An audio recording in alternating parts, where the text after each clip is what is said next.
नमस्कार। आज हम करेंगे साना साना हाथ जोड़ी।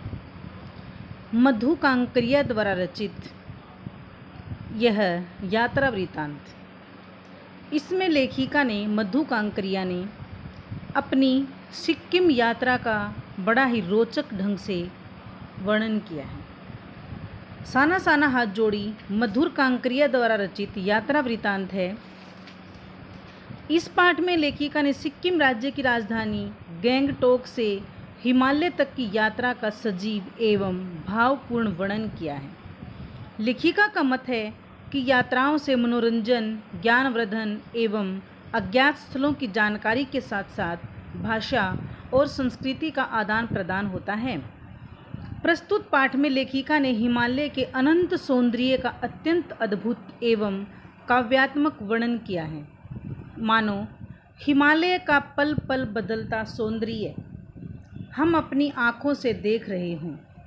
इस यात्रा वृतांत में महिला यायावरी विशिष्टता भी देखी जा सकती है। प्रस्तुत यात्रा वृतांत में प्राकृतिक नज़ारों के साथ साथ वहाँ के जीवन का भी यथार्थ चित्र अंकित किया गया है। अर्थात वहाँ का जीवन कैसा है, वहाँ की औरतों की एक खास विशेषता क्या है, हिमालय का बदलता सौंदर्य, पल पल बदलता सौंदर्य, इन सब का सजीव चित्र अंकित किया गया है। लेखिका गैंगटोक में रात को तारों से जगमगाते आसमान को देखती है। रात में ऐसा सम्मोहन था कि कोई भी देखने वाला उससे प्रभावित हुए बिना नहीं रह सकता। लेखिका भी ऐसे दृश्य को देखकर उसमें खो जाती है। उसकी आत्मा भाव शून्य हो जाती है।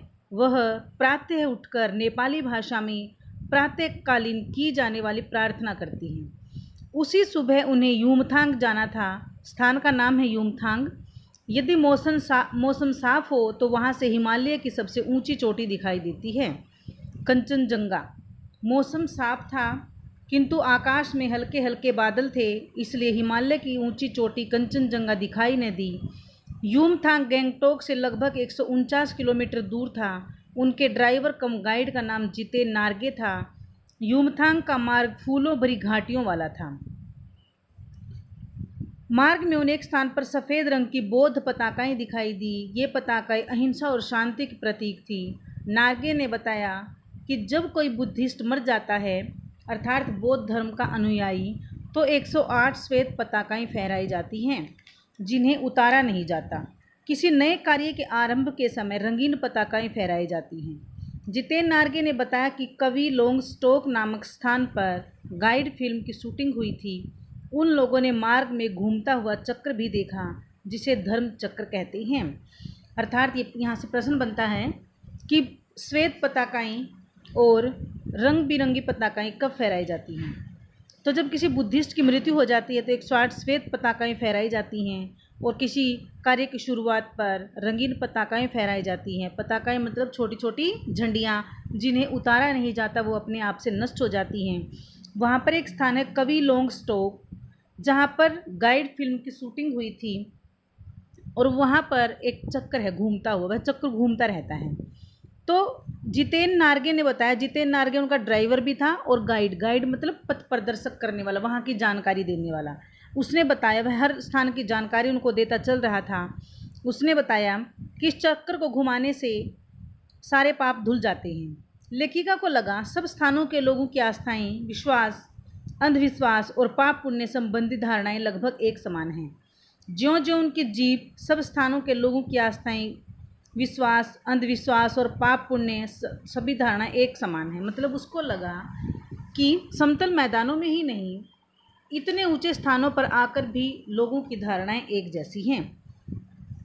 ज्यों ज्यों जीप ऊपर बढ़ती जा रही थी त्यों त्यों बाजार, लोग, बस्तियां पीछे छूटते जा रहे थे। बड़ी बड़ी पहाड़ियां सामने अपने विराट रूप में दिखाई देने लगी थी। पास जाकर देखने से लगता था कि वे सौंदर्य के वैभव से मंडित थी। मतलब वहाँ का सौंदर्य देखते ही बनता था। धीरे धीरे मार्ग घुमावदार होते जा रहे थे। चारों ओर हरियाली ही हरियाली दिखाई देती थी। लगता था वे किसी हरी भरी गुफा में प्रवेश कर रहे हैं। वहाँ के अत्यंत सुंदर मौसम का प्रभाव सब पर हो रहा था, किंतु लेखिका चुपचाप बैठी वहाँ के संपूर्ण दृश्यों को अपने मन में समा लेना चाहती थी। सिलीगुड़ी के साथ चल रही तीस्ता नदी का सौंदर्य अब देखते ही बनता था। लेखिका नदी के सौंदर्य को देखकर रोमांचित हो रही थी, साथ ही मन हिमालय को सलामी दे रही थी। जीप सेवन सिस्टर वाटरफॉल पर जाकर रुकती है। सभी लोग वहाँ के अनुपम प्राकृतिक सौंदर्य को अपने अपने कैमरों में कैद करने लगते हैं, किंतु लेखिका अत्यंत तल्लीनता के साथ झरनों से बह रहे संगीत को आत्मलीन होकर सुन रही थी। उन्हें लगता था कि जैसे उन्होंने सत्य एवं सौंदर्य को छू लिया हो। लेखिका का मानना था कि वास्तविक सुंदरता और सत्य यही है। इन प्राकृतिक वादियों से अधिक सौंदर्य और सत्य कहीं हो ही नहीं सकता। झरने का बहता पानी उनमें एक जोश, शक्ति और एहसास भर रहा था। उन्हें लग रहा था कि उनके अंतःकरण की सारी कुटिलताएं और बुरी इच्छाएं पानी की धारा के साथ बह गई थीं। वे वहाँ से हटने के लिए तैयार नहीं थी। उस तीस्ता नदी के किनारे पर बैठकर उसको ऐसा लगता था कि उसकी सारी बुरी वासनाएं, सारे दुर्गुण उस पानी की धारा के साथ बह रहे हैं। अब जितेन ने आकर कहा कि आगे इससे भी सुंदर दृश्य है। तब वे आगे चलने को तैयार हुई। मार्ग में वह आँखों और आत्मा को आनंद प्रदान करने वाले अनेक दृश्य बिखरे हुए थे। मार्ग में प्राकृतिक दृश्य पल पल में अपना रंग बदलते थे। लगता था कोई जादू की छड़ी घुमाकर जल्दी जल्दी दृश्य बदल रहा है। मतलब जादू के समान वहाँ के दृश्य जल्दी जल्दी बदल रहे थे। माया और छाया का यह अनूठा खेल लेखिका को जीवन के रहस्य समझा रहा था। चारों ओर के दृश्य रहस्यों से भरे हुए थे। उनकी जीप थोड़ी देर के लिए रुक जाती है। जहाँ जीप रुकी थी वहाँ लिखा हुआ था थिंक ग्रीन, हरियाली के बारे में सोचो। वहाँ पूरे ब्रह्मांड का दृश्य मानो एक साथ देखने को मिल रहा था। वहाँ बहते झरने, तीस्ता नदी का तीव्र वेग, धुंध का आवरण, ऊपर आकाश में बादल थे और हवा धीरे धीरे बह रही थी। आसपास खिले हुए फूलों की हंसी बिखरी हुई थी। संपूर्ण अद्भुत वातावरण को देखकर तो ऐसा प्रतीत हो रहा था कि हमारा अस्तित्व भी इस वातावरण के साथ ही बहता जा रहा है। धुंधली चादर के हटते ही सामने विपरीत दिशाओं में खड़े पहाड़ दिखाई दिए। इन पहाड़ों के बीच स्वर्ग के समान सुंदर दृश्य बिखरे हुए थे। पर्वत, झरने, फूलों, घाटियों और वादियों के दुर्लभ नज़ारे लेखिका को कहीं बहुत गहरे अपने आप से जोड़ रहे थे। उनकी आत्मा उदार होती जा रही थी। उसे लगा कि वह ईश्वर के बहुत समीप है। उसके होठों पर फिर वही प्रार्थना, साना साना हाथ जोड़ी। अर्थात वो हाथों को जोड़कर भगवान से कहते हैं, हमरो जीवन तुमरो कोसली, हमारा जीवन तुम्हारे चरणों में समर्पित हो। आने लगी। कुछ ही दूर चलने पर लेखिका की दृष्टि पहाड़ी औरतों पर पड़ी। वे औरतें पत्थर तोड़ रही थी, पत्थरों पर बैठकर पत्थर तोड़ रही थी। उनकी काया कोमल थी, किंतु उनके हाथों में हथौड़े और कुदाल थी। कुछ की पीठ पर तो उनके बच्चे भी बंधे हुए थे। वे पूरी ताकत के साथ पत्थर तोड़ रही थी। वे उस अलौकिक सौंदर्य की अपेक्षा अपनी जीविका के संघर्ष में लगी हुई थी। लेखिका को एकाएक लगा मानो किसी समाधि भाव से नाचती नृत्यांगना के घुंघरू टूट गए हों।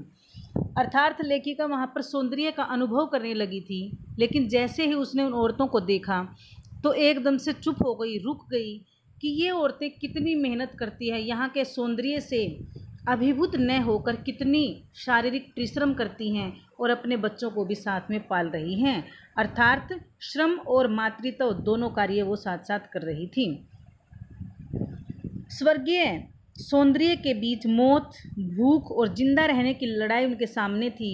पूछने पर पता चला कि ये पहाड़िनें सड़क को चौड़ा करने का काम कर रही थी। यह बहुत ही खतरे से भरा हुआ कार्य है। आपको हैरानी होगी, किंतु इस काम को करने में बहुत से लोगों ने तो मौत को भी झुठला दिया है। लेखिका गहरी चिंता में डूब गई थी। उन्हें देखकर जितेन नार्गे ने कहा, मैडम, ये मेरे देश की आम जनता है। इन्हें तो आप कहीं भी देख सकती हो। आप पहाड़ों की सुंदरता को देखिए, जिनको देखने के लिए आप पैसे खर्च करके आई हैं। किंतु लेखिका सोच रही थी कि मेरे देश की जनता कितना कम लेकर कितना अधिक देती है। अर्थात ये कितनी मेहनत करती हैं और उस मेहनत के बदले इनको कितना कम मेहनताना मिलता है। और जान और माल, जान का जोखिम हर घड़ी इनको लगा रहता है, कभी भी इनकी जान जा सकती है। तभी वे श्रम सुंदरियाँ किसी बात पर खिलखिला पड़ी, हंस पड़ी। लेखिका को लगा कि खंडहर ताजमहल बन गया हो, जैसे वहाँ पड़े खंडहर ताजमहल के समान हो गई हों। उनकी हंसी इतनी मनमोहक थी। जीप चढ़ाई चढ़ती जा रही थी। हेयर पिन बेंट से पहले एक पड़ाव पर बहुत सारे पहाड़ी बच्चे स्कूल से लौट रहे थे। वे लिफ्ट मांग रहे थे। अर्थात वहाँ के जो बच्चे होते थे वो कई कई मील दूर चलकर पैदल स्कूल जाते थे और स्कूल जाने के साथ साथ वो बच्चे काम भी करते थे। अपने माता पिता के साथ सुबह शाम वो परिश्रम भी करते थे, जैसे पशुओं को चराना, लकड़ियाँ लाना, इस तरह के काम भी वो अपने माता पिता के साथ करते थे। अब आगे का मार्ग और भी संकरा यानी तंग हो गया था। जगह जगह चेतावनी के बोर्ड लगे हुए थे। सूरज ढलने पर पहाड़ी औरतें और बच्चे गाय चराकर लौट रहे थे। कुछ के सिर पर लकड़ियों के गट्ठर थे। शाम का समय हो गया था। जीप चाय के बागानों से गुजर रही थी। बागानों में कुछ युवतियां सिक्किमी परिधान पहने चाय की पत्तियां तोड़ रही थीं। उनके चेहरे ढलती शाम के सूरज की रोशनी में चमक रहे थे। चारों ओर इंद्रधनुषी रंग छटा बिखेर रहे थे। इंद्रधनुष में कितने रंग होते हैं? 7। लेखिका इतना अधिक प्राकृतिक सौंदर्य देखकर खुशी से चीख उठी थी। युमथांग पहुंचने से पूर्व कुछ लोग कुछ समय के लिए लायुंग रुके थे। लायुंग में लकड़ी से बने छोटे छोटे घर थे। लेखिका थकान उतारने के लिए तिस्ता नदी के पत्थरों पर जाकर बैठ गई। वहाँ का वातावरण शांत था। ऐसा लग रहा था मानो प्रकृति अपनी लय, ताल और गति में कुछ कह रही हो। इस सफ़र में लेखिका दार्शनिक सी बन गई थी। रात होने पर जितेन व अन्य साथियों ने नाच गाना आरंभ कर दिया। लेखिका की सहयात्री मणि ने अत्यंत सुंदर नृत्य किया। लायुंग के लोगों का मुख्य व्यवसाय आलू, धान की खेती और शराब था। लेखिका की इच्छा वहाँ बर्फ़ देखने की थी, किंतु वहाँ बर्फ़ दिखाई नहीं दे रही थी, क्योंकि ज़्यादा लोगों के आवागमन के कारण अब वहाँ पर स्नोफॉल होना कम हो गया या बंद हो गया है, क्योंकि वहाँ का तापमान भी बढ़ गया है। वे लोग इस समय 14,000 फीट की ऊंचाई पर थे। एक स्थानीय युवक का मानना था कि वह यहाँ प्रदूषण के कारण स्नोफॉल नहीं होता। उसने बताया, कटाव नामक स्थान पर बर्फ़ देखने को मिल सकती है। कटाव को भारत का स्विट्ज़रलैंड कहते हैं। कटाव को अभी तक टूरिस्ट स्पॉट यानी टूरिस्ट स्थान नहीं बनाया गया था, इसलिए वह अपने प्राकृतिक स्वरूप में था। मतलब जैसा प्राकृतिक स्वरूप होता, कोई वहाँ पर काल्पनिक चीज़ें नहीं थी। लायुंग से कटाव का सफ़र केवल 2 घंटे का था। अब रास्ता और भी खतरनाक था। सब लोग खामोश बैठे थे। जितेन अंदाज से गाड़ी चला रहा था, अंदाजे से। कटाव वहाँ के सारे वातावरण में बादल छाए हुए थे। जरा से असावधानी से कोई भी दुर्घटना हो सकती थी। थोड़ी दूर चलने पर मौसम साफ हो गया। मणि स्विट्ज़रलैंड देख चुकी थी, इसलिए उसने एकाएक कहा, यह स्थान तो स्विट्ज़रलैंड से भी अधिक सुंदर है। कटाव दिखने लगा था। चारों ओर बर्फ रूपी चादर फैली हुई थी। कटाव पहुंचते ही थोड़ी थोड़ी बर्फ पड़ने लगी थी। बर्फ को देखकर सभी के हृदय खिल गए थे। सभी यात्री वहां की बर्फ के फोटो खींच रहे थे। लेखिका बर्फ में जाना चाहती थी, किंतु उनके पास बर्फ में पहनने वाले जूते नहीं थे।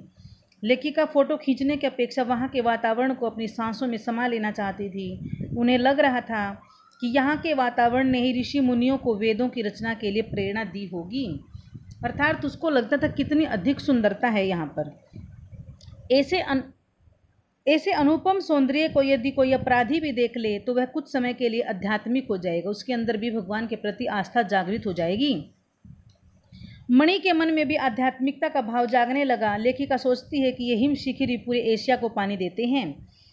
जल चक्र प्रकृति अपने ढंग से सर्दियों में हमारे लिए पानी एकत्रित करती है, और जब गर्मियों में त्राही त्राही मचती है तो वही बर्फ पिघलकर पानी का रूप धारण कर लेता है और हम सबकी प्यास बुझाता है। इसलिए हम इन हिम शिखरों के ऋणी हैं। लेखिका और उसके सहयोगी यात्री कुछ आगे बढ़ते हैं तो वहाँ उन्हें फौजी छावनियाँ दिखाई देती हैं। वहाँ से कुछ ही दूरी पर चीन की सीमा है।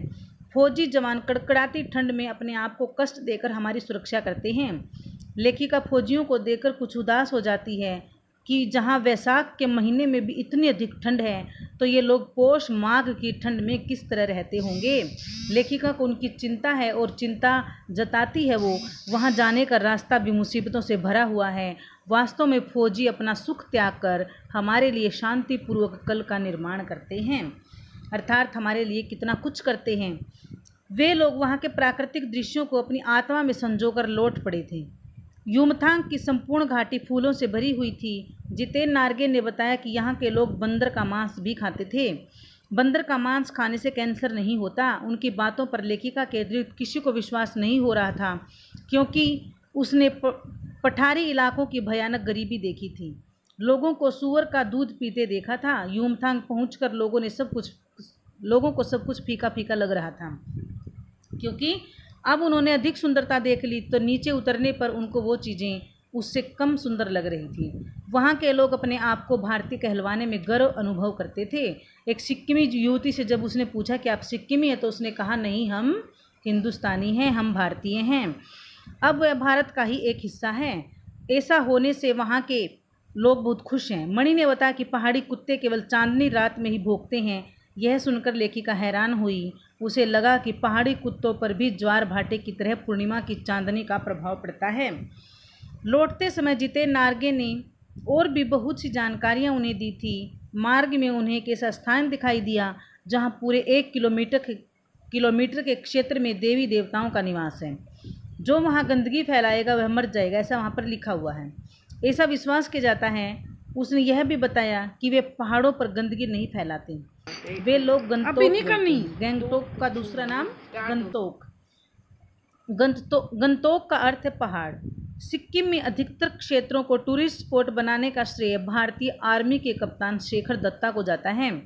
लेखिका को इस यात्रा के पश्चात लगा कि मनुष्य भी कभी न समाप्त होने वाली खोज का नाम ही सौंदर्य है। अर्थात मनुष्य पता नहीं क्या से क्या कर सकता है, और इतने अनुपम सौंदर्य की खोज मनुष्य कर लेता है जिसका नाम कभी न समाप्त होने वाला है, अनंत है। तो कितना कम लेकर ये समाज को कितना अधिक देती है। मतलब बहुत सी बातें वहाँ पर ऐसी थी जो लेखिका को छू गई थी। जैसे वहाँ पर पहाड़ी औरतें कैसे अपने बच्चों का भी लालन पालन करती हैं, और कैसे वहाँ पर मेहनत भी करती हैं और हमारे लिए रास्ते भी बनाते हैं। जिन रास्तों पर चलकर हम इतने अनुपम सौंदर्य के दर्शन करने जाते हैं, वो सब रास्ते वो पहाड़ी औरतें बनाती हैं। देश की सीमा पर बैठे फौजी किस तरह की कठिनाइयों से जूझते हैं। देश की सीमा पर बैठे फौजी विशेषकर पहाड़ी क्षेत्रों की सीमाओं पर उन्हें अनेक कठिनाइयों का सामना करना पड़ता है। वहाँ वे बर्फीली हवाओं और तूफानों का सामना करते हैं। इतनी अधिक ठंड, पौष और माघ की ठंड में पेट्रोल के अतिरिक्त सब कुछ जम जाता है, उसमें भी वो हमारी रक्षा करते हैं। वहाँ तक पहुँचने के मार्ग अत्यंत संकरे और ख़तरनाक हैं। कहीं कहीं पर तो कोई वाहन भी नहीं जा सकता। वहाँ फौजी अपना सामान अपनी पीठ पर लाद कर ले जाते हैं। वहाँ कभी भी किसी के भी प्राण जाने की संभावना बनी रहती है, किंतु फौजी अपने आप को खतरे में डालकर हमारे आने वाले कल को सुरक्षित करते हैं। देश की सीमाओं की सुरक्षा करने वाले फौजियों के प्रति हमारा उत्तरदायित्व बनता है कि हम उनका हौसला बढ़ाएं और उनके परिवार की खुशहाली के लिए प्रयत्नशील रहें, ताकि फौजी अपने परिवार की चिंता से मुक्त होकर सीमाओं की रक्षा कर सकें। समय समय पर उनका साहस बढ़ाने के लिए उनके बीच जाकर उनका मनोरंजन करना चाहिए। हमें अपने फौजियों का सम्मान करना चाहिए। अर्थात लेखिका को वह स्थान बहुत ही सुंदर लगा, और लेखिका ने उस अनुपम सौंदर्य को अपने अंदर आत्मसात कर लिया। कटाव पर जाना लेखिका की बड़ी इच्छा थी।